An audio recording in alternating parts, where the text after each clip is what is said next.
Ana Catalina Emery, Visiones y Revelaciones Completas, cuarta parte. La vida de Jesucristo y de su Madre Santísima, época duodécima. Desde la resurrección de Jesucristo hasta la asunción de María Santísima. 21.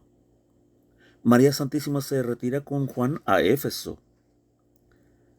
Esteban fue apedreado cerca de un año después de la crucifixión de Cristo. Con todo, no hubo enseguida persecución a los apóstoles. Solo las comunidades de Jerusalén fueron disueltas, los cristianos dispersados y algunos también muertos. Pocos años después se levantó de nuevo una persecución.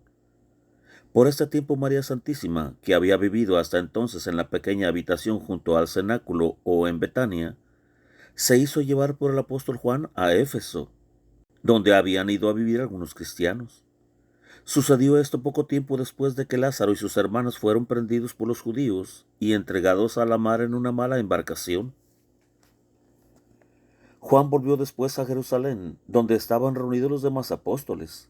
Santiago el mayor fue de los primeros que, después del reparto del mundo, abandonó Jerusalén y se dirigió a España. Lo he visto primero en las cercanías de Belén, donde se ocultó antes de partir. Desde la cueva de Belén salía por el país con algunos compañeros para predicar el Evangelio. Los judíos vigilaban a los apóstoles, pues no querían que salieran del país. Santiago tenía amigos en Jope y sí pudo embarcarse para el extranjero. Se dirigió primero a Éfeso, donde visitó a María, y de allí partió a España. Poco antes de su muerte, visitó de nuevo a María y a su hermano Juan en Éfeso. Allí le dijo María que su muerte se acercaba, y confortó y animó al apóstol para su cercano fin. Santiago se despidió de María Virgen y de su hermano Juan, y se dirigió a Jerusalén. En ese tiempo ocurrió el episodio con el mago Hermógenes, al cual convirtió a la fe junto con su discípulo. Santiago fue detenido varias veces y presentado ante el Sanedrín. He visto cómo fue prendido, poco antes de Pascua, mientras predicaba al aire libre sobre una colina. Sé que fue en este tiempo, pues veía a las gentes, como de costumbre, establecidas en los alrededores de la ciudad. Santiago no estuvo mucho en la prisión. Fue juzgado en la misma casa donde Jesús, aunque el interior había cambiado algo de aspecto.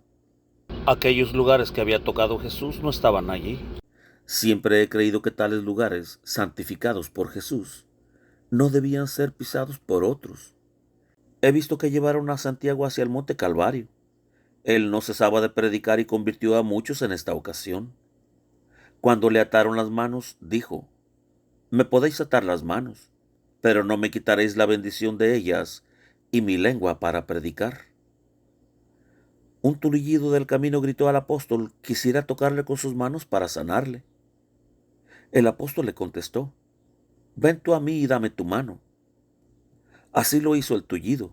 Se levantó, se acercó y al tocar las manos atadas de Santiago, se halló sano. También he visto que un tal Josías, que le había denunciado y entregado a los sacerdotes, vino ahora y le pidió perdón. Se convirtió a Cristo y fue muerto junto con el apóstol. Como le preguntara a Santiago si deseaba ser bautizado y contestara que ese era su deseo, Santiago lo abrazó y besó y le dijo: serás bautizado en tu misma sangre. Vi también a una mujer venir a Santiago con una criatura ciega, pidiéndole diera la vista. Primeramente colocaron a Santiago sobre un lugar elevado, junto a Josías, y se le leyó la sentencia. Luego lo bajaron y ataron ambas manos a una piedra. Le vendaron los ojos y lo decapitaron. Esto sucedió 11 años después de la muerte de Jesús, entre el año 46 y el 47 del nacimiento de Cristo. En la muerte de María en Éfeso, no he visto a Santiago presente. Otro lo representaba en esa ocasión, un pariente de la Sagrada Familia y uno de los primeros de los 72 discípulos. María murió en el año 48, 13 años y 2 meses después de la ascensión del Señor. Se me mostró esto en cifras y no en números como los nuestros. Primero vi 4, luego 8 que hacen 48. Después vi 13 y 2 lunas llenas.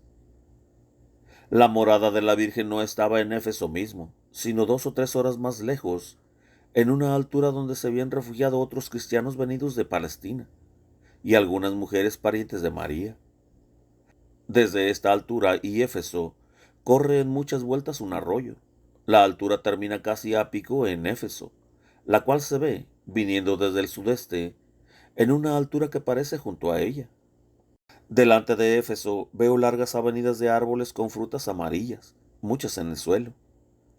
De la ciudad partían varias sendas hacia la altura, llena de vegetación salvaje, sobre la cual había una extensión como de 1 hora de camino, llana y fértil, llena de árboles de sombra y muchas grutas naturales en la roca. Estas grutas habían sido utilizadas por los cristianos refugiados aquí, arregladas con tabiques y obras de madera. El conjunto ofrecía el aspecto de una pequeña población de trabajadores. Desde la altura de la montaña, que está más cerca del mar que la ciudad, se ve el mar con sus numerosas islas y también la ciudad.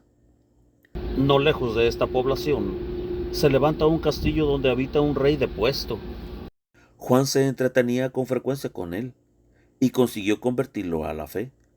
Más tarde este lugar fue sede de un obispado. Entre los refugiados cristianos he visto mujeres, niños y algunos hombres. No todos estos refugiados tenían relación con María Virgen.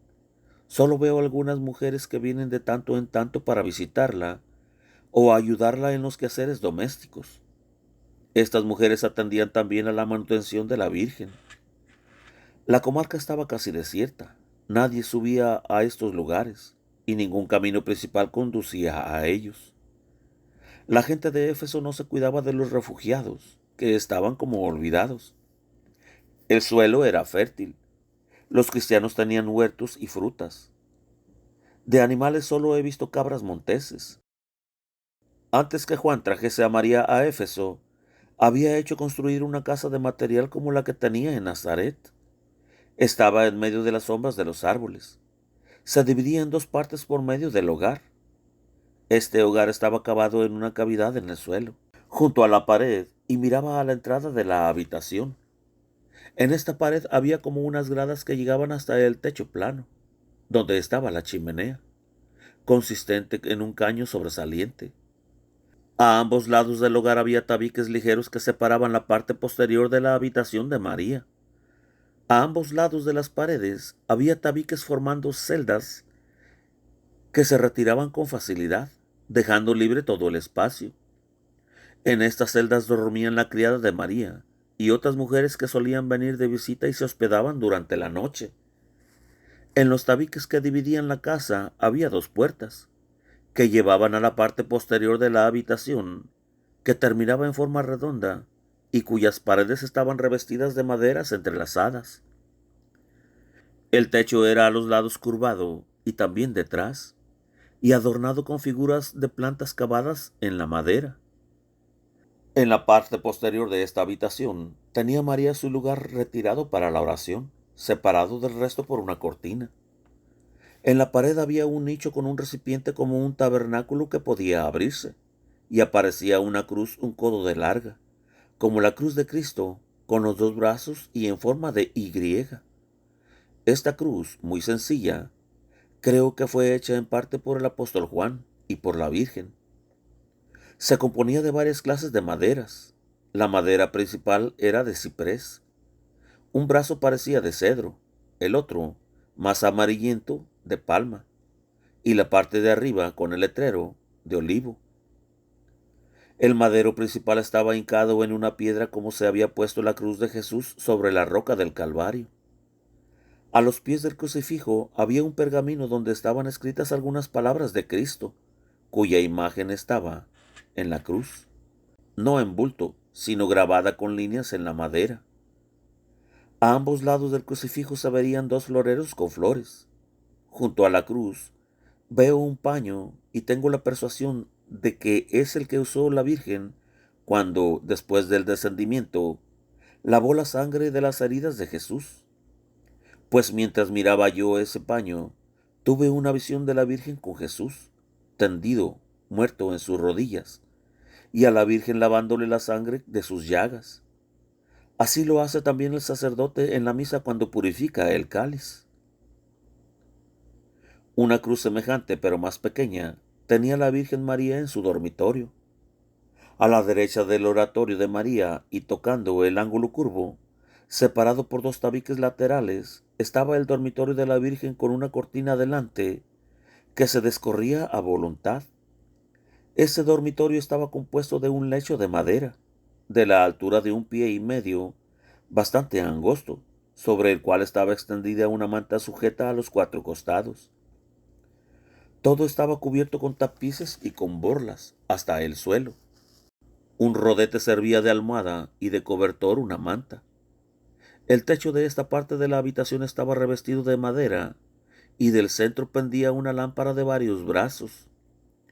Aquí he visto a María descansando antes de su muerte, envuelta en un vestido blanco que le cubría hasta los brazos. El velo sobre la cabeza era retirado hacia arriba en pliegues.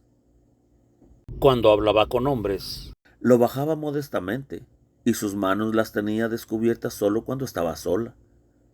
No la he visto comer en estos últimos años, sino el jugo de una fruta de bayas amarillas que parecían uvas.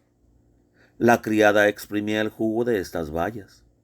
Enfrente de esta celda de dormir había, a la izquierda del oratorio, un espacio para los vestidos, arreglado con maderas entrelazadas. Colgaban allí unos velos, cinturones y un manto amplio en el cual se envolvía la Virgen cuando recorría el Vía Crucis. Vi 2 vestidos largos, uno blanco y otro azul celeste, y un manto de color. Era el vestido que usó cuando fue dada por esposa a José. He visto que María guardaba varios de los vestidos de Jesús, entre otros la túnica inconsútil. Entre el armario de la ropa y el dormitorio había un cortinado que separaba el oratorio. Delante de este cortinado solía la Virgen estar sentada cuando trabajaba, cosiendo o bordando. En este lugar retirado y solitario vivió la Virgen los últimos años, ya que su casa estaba retirada de las demás a una distancia de 1/4 de hora.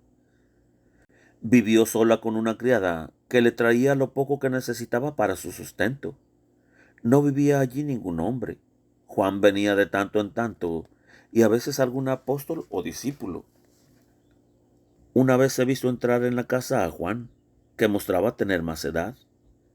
Era un hombre esbelto y usaba una vestidura larga, en pliegues, con un cinturón. Se quitó esta vestidura al entrar y se puso otro vestido con letras bordadas. En el brazo se colocó un manípulo. La Virgen estaba en su aposento y fue llegándose a Juan acompañada por su criada.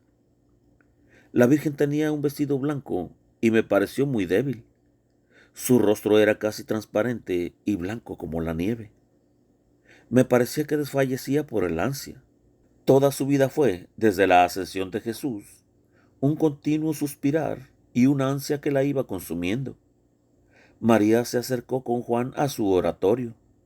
Allí descubrió, tirando de una cinta, el tabernáculo donde estaba su crucifijo, delante del cual, hincados, rezaron largo tiempo. Luego Juan se levantó y sacó de un recipiente de metal un envoltorio de lino fino, donde estaba guardado un panecillo cuadrado, blanco, entre 2 blancas telas. Era el Santísimo Sacramento con el cual Juan dio la comunión a María, acompañada de algunas palabras. No le presentó el cáliz en esta ocasión.